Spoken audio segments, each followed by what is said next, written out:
for it, and I did sell a couple paintings this weekend because of these things. Like, I've already sold these people that own that building that painting, so by putting a mailman in there, now I might get a mailman to buy my artwork.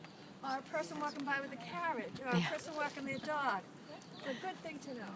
All right, so, like I said, now we're dealing with depth. The sky is blue, the sky is made up of ice crystals, and the distance between us and the distance is all these ice crystals, so things get lighter and cooler as they go into the distance. All right, one more color. Now when I go out painting in the city, I always have my,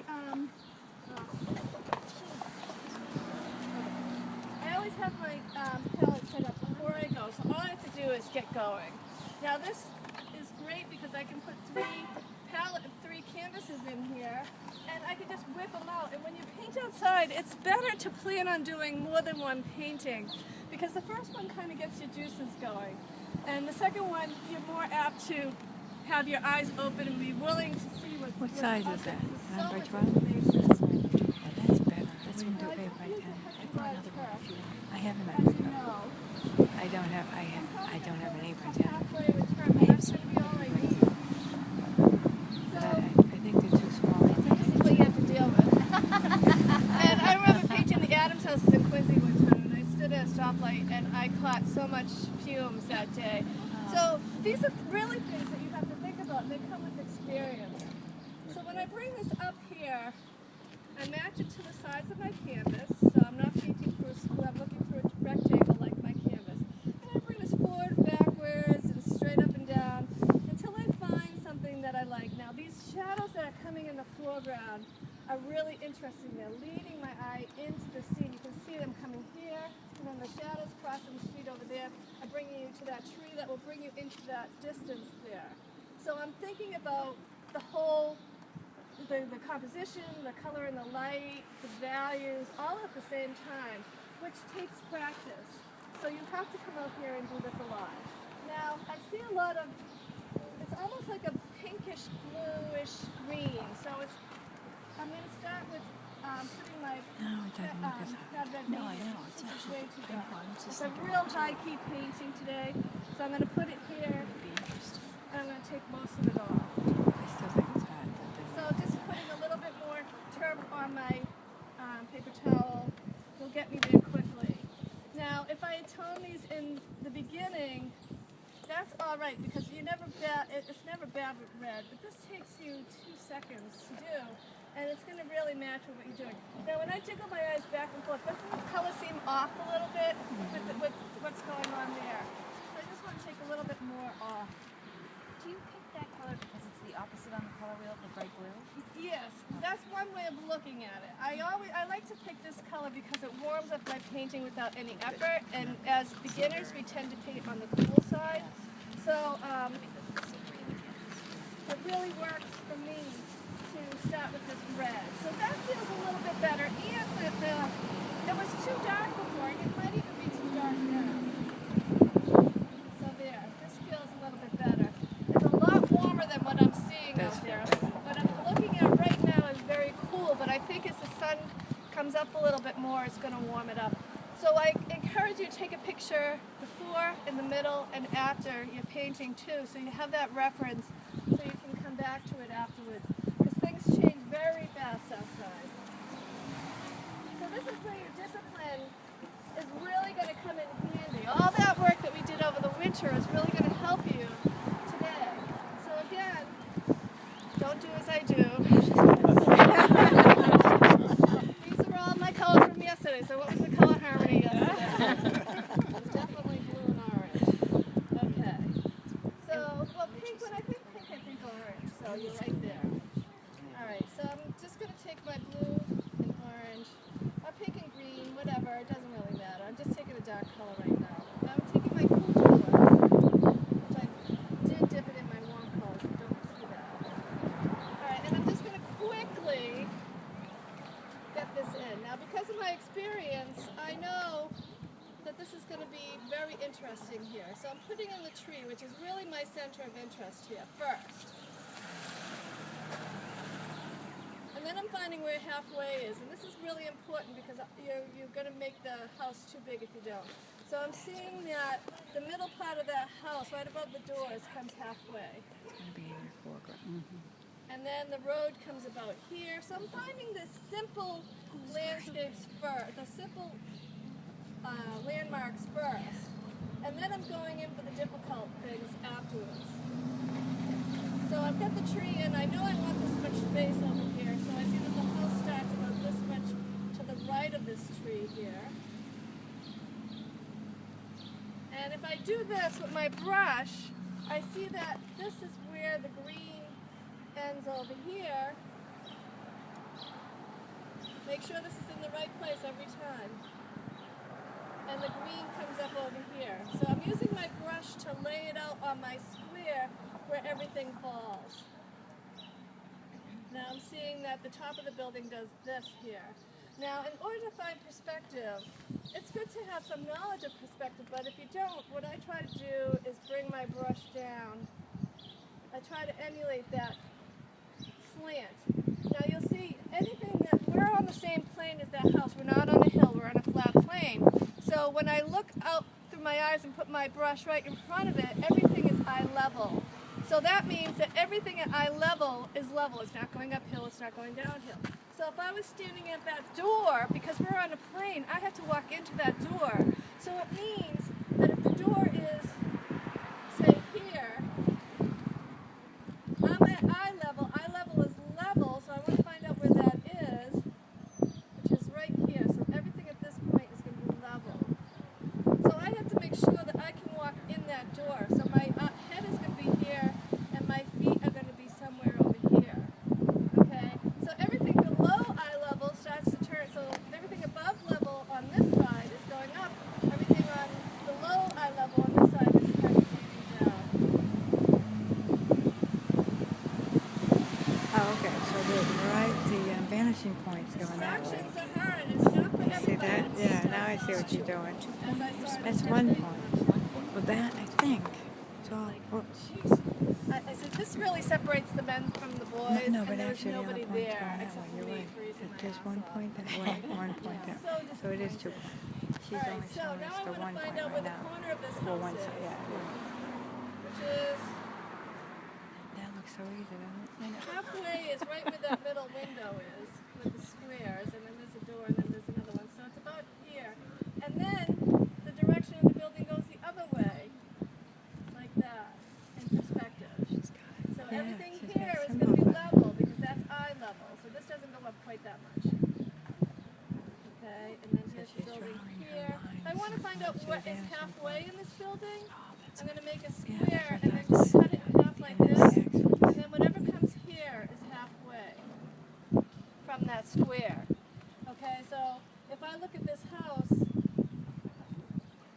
halfway there is this big square window. So that works perfectly here. And I put the door there, which is exactly where it is. So it's wonderful. And when you get home and you use this really well, you're like, wow, that really looks like a photograph, because you're really dealing with drawing really well. Now, if I bring my brush straight up, I see that the point of this building comes halfway too. So now I know exactly where to put that. And then I look at the edge of this building here to see exactly where that comes there. So there. Now the trick with painting buildings is not to be too perfect. Now I already noticed that this here, this is where my grass is, so this actually is going to come up higher here, which kind of makes more sense. You mean halfway in between the block is that point pat Dianne? Yes. Oh, Yeah, and this here, not halfway in my canvas. Okay, so once I have the building in, then I can find out the halfway marks there. So now I'm going back to this here, and now I see I forgot the street here, and if that's my level, then my canvas is going to be this big here. Okay, here's the street, because I really want to put these lovely shadows in. Okay? Because that really, anytime you have a diagonal, it adds action. Anytime you add a vertical, it adds power. And anytime you have a long horizontal, it adds peace to it. But don't worry about that too much. We're just trying to get the scene down here. So once I have my general drawing in, then I'm going to start putting in my big shapes. So because all these are very light colors, I'm going to take a fresh brush. And I want to start with the biggest brushes that I have too, because I can fill the space a lot quicker. Sorry. So I'm going to take my, let's go with the green and red harmony. I'm going to take my Viridian Green and Alizarin Crimson. I'm just going to throw this in nice and dark. I know this is my darkest dark here, so I'll be safe in putting this dark. I'll probably end up lightening most of it afterwards, but it's all about these shapes in here. Now, I'm the god of my own universe. If I don't like the way that this is sticking out over here, I can turn it this way a little bit. And the trick with painting trees and branches is to paint them a little bit thicker than you see. Then you can come in on either side with the right color and adjust them that way. Now, if you squint to these smaller branches here, you don't really see when you're looking at the thing. You see kind of like this blur. So I'm not afraid of putting a little bit of that dark in there. So now I'm looking at the dark of this building here. All this is in shadow. So I'm just going to lightly, because this is too dark, lightly put this shadow in here. And I'd rather start too dark than not dark enough, because then I know I'm going to be able to lighten it much easier than it is to darken it. So this is going to be basically level the whole way here, and then this is going to come down just a little bit. So I'm putting in the big shapes. Now I don't see much of those windows in there, so I'm just going to put that shape in there. I do see this shadow here. I do see this here, and I love the crookedness of this telephone pole here. And sometimes putting in lines and stuff like that can add a lot of emotion to your painting too, so you can get character in there. I'm going to edit out this one that's in the foreground because it's not interesting.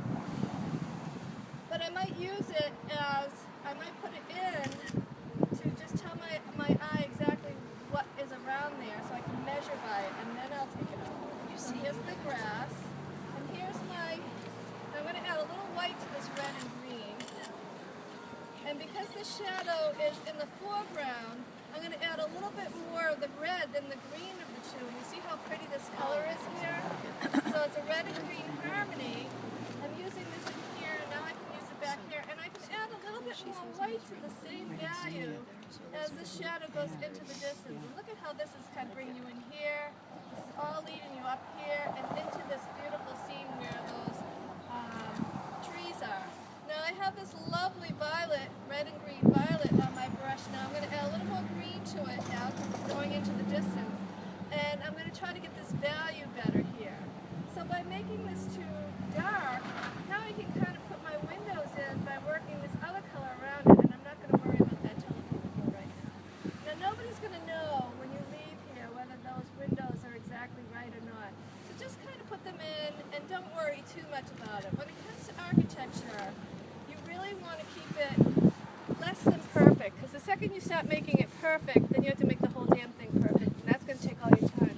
Just keep it impressionistic. Now, if you were on Facebook yesterday and you saw my marathon painting, there's nothing perfect about the painting, but it's so much fun because it's impressionistic and it makes the viewer do a lot of work, and I've sold it a couple times already. Diane? So I know that, you know, it doesn't have to be perfect. So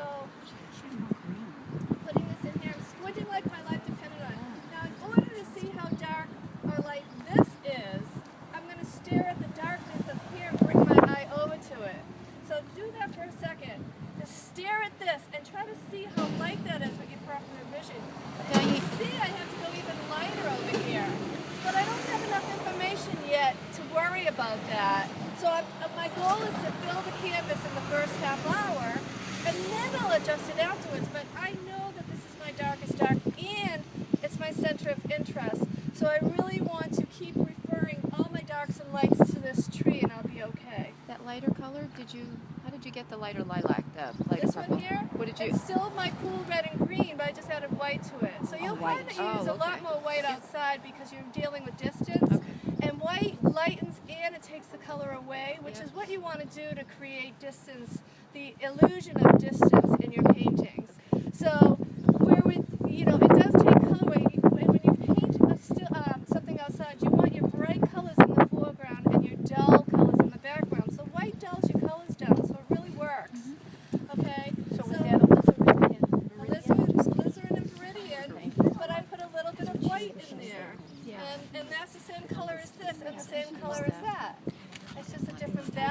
it. I'm staying in my red and green harmony. So it's going to work in here. So now I can put it everywhere else I see it that I might have put it in too dark. And again, because those trees are basically in the light, I'm going to put this in kind of dark, and then I'm going to pull out my lights, and it's going to be dark here very What value is that? rather than to color it in like a coloring book So 6. and worry about all that. Now these trees in the distance, And then behind this building here where the restaurant is, they're in the light. So I'm going to start with this, because they're in the distance, I'm going to start with the cool color, maybe add a little warmth into it afterwards. But I'm just trying to get my values in right now, rather than all my colors perfect. I just want to finish this as quickly as possible. Now the sky, we said it's a red and green harmony, so I'm going to go for my alizarin crimson, and I have a little cerulean blue on my brush. I'm going to put a little bit more in there, so which means that in order to keep it to the green and red harmony, I have to have more of this red in here. So again, I'm not thinking about these trees back here, I'm thinking about the shape of them, and I'm thinking about the value of this, and this is very pinky. Add a little bit more blue to it, but I always want to keep it on the pinkish side. You can see it's looking great. Well, it's in the sky. The sky has the light source, so it's generally warm. So it depends. As it gets closer to you, it's going to be a little warmer. As it gets farther away, it's going to be a little cooler. Right now, I'm just trying to fill in my canvas, so I don't know if the color is right or wrong to begin with. I'm trying to get my values accurate, but I don't know yet if my colors are right because I don't have enough information here.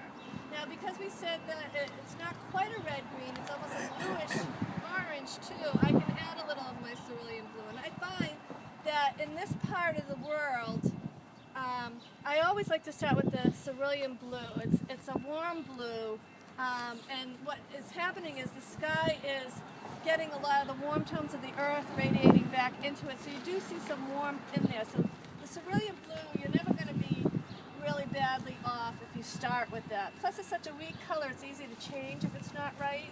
So it's not bad. Now watch what I do with these branches here. This is where I can carve into them and make them more interesting. Now when it comes to trees, you want to have variety in your branches and in the sizes too. So you don't want like 4 branches exactly the same with the exact same space in between them. So it's just something that you'll find that you'll do, that I'll point out, and then you'll do it less and less as you get more experience. So now I'm just going in here and making sure that this branch is a little bit different than these 2 branches. But again, I'm not too concerned about that at this point. Okay, so I just want to get in all my lights in the sky. I'm going to leave some of those trees behind in that orange color because they are in the light. The sun is hitting them for the most part.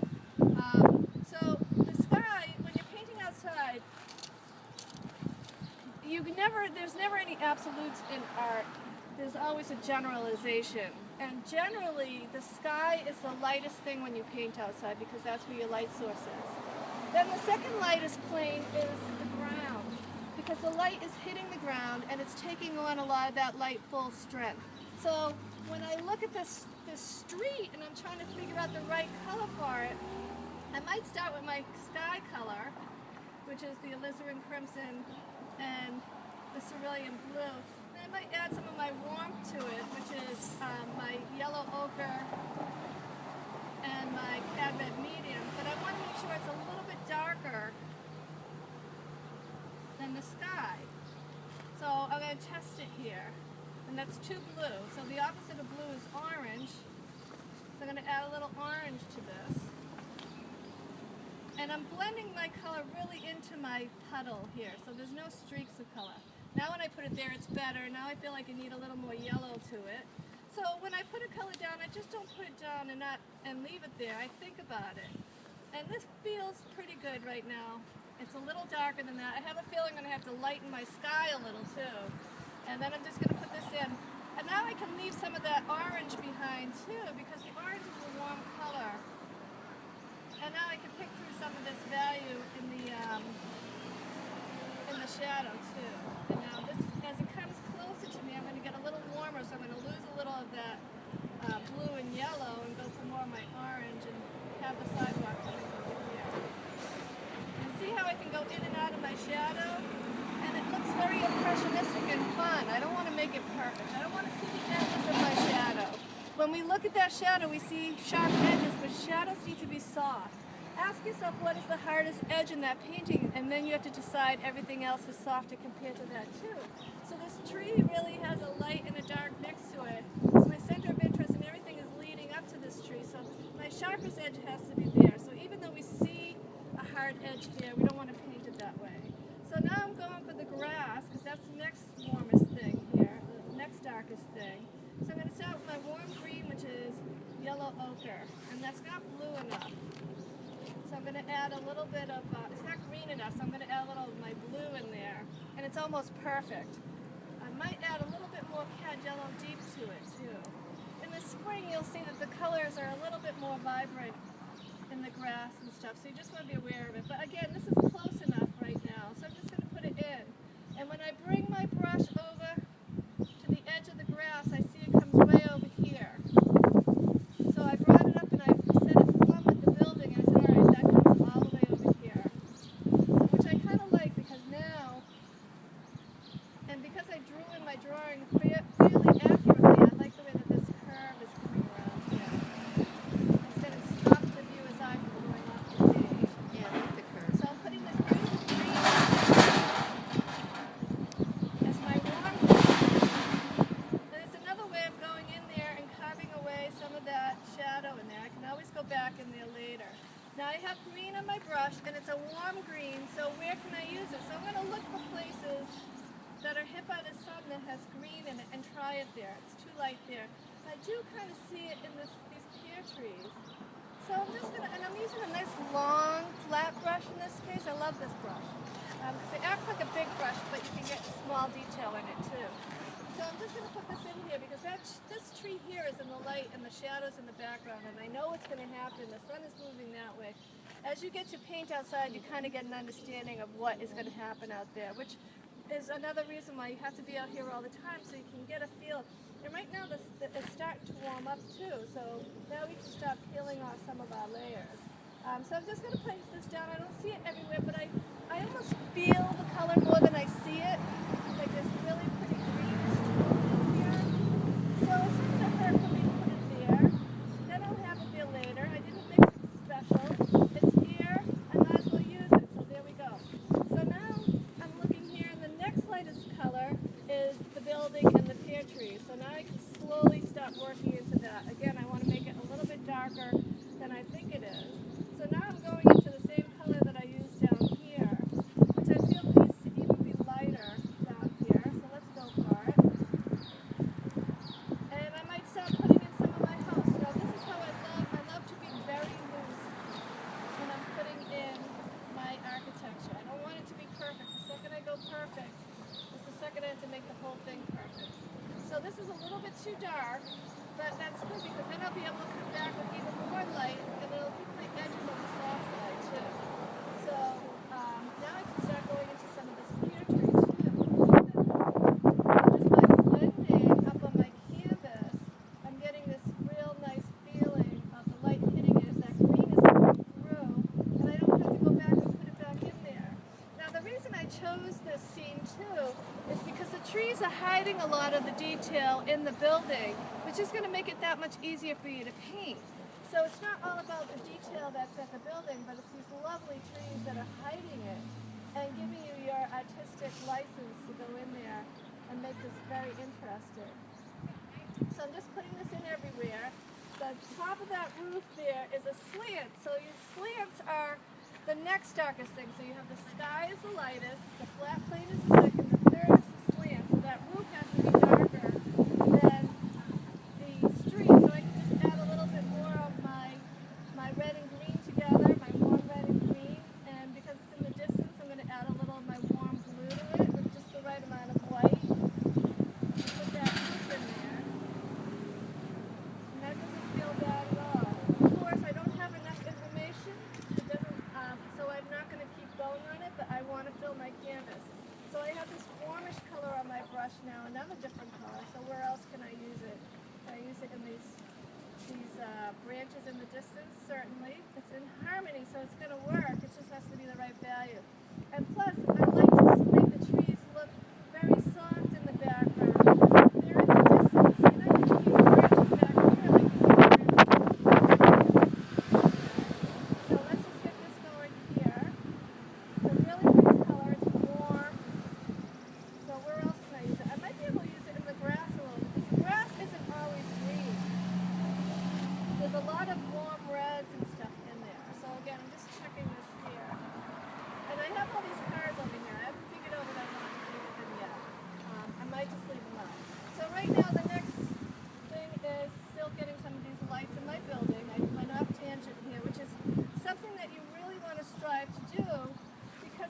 that you're using that color everywhere. So I've used it everywhere. Now I can go back with my lighter color here.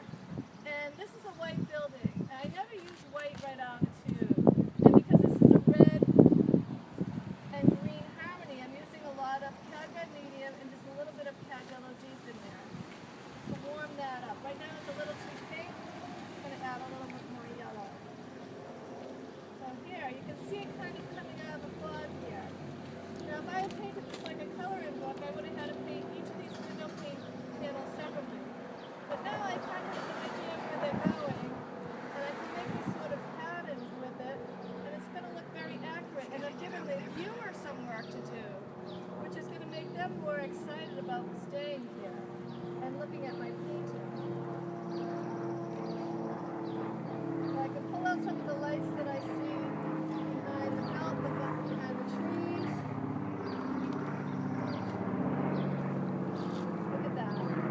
See, this is warming up nicely now. It's almost getting hot. And that's the thing when you paint, especially in the spring and the fall, you can go from really cold to really hot in the same day. And in Bermuda, you go through the 4 seasons in one day. So you really have to be prepared. I keep saying that because I'm planning on going there in November. So, all right, so I'm just going to keep going with this lighter color. Wherever I see it, I'm squinting like my life depended on it. Now look at that person walking by with the baby carriage. She is going to buy my painting if I put her in there. So, and it's an element of surprise. So you're always looking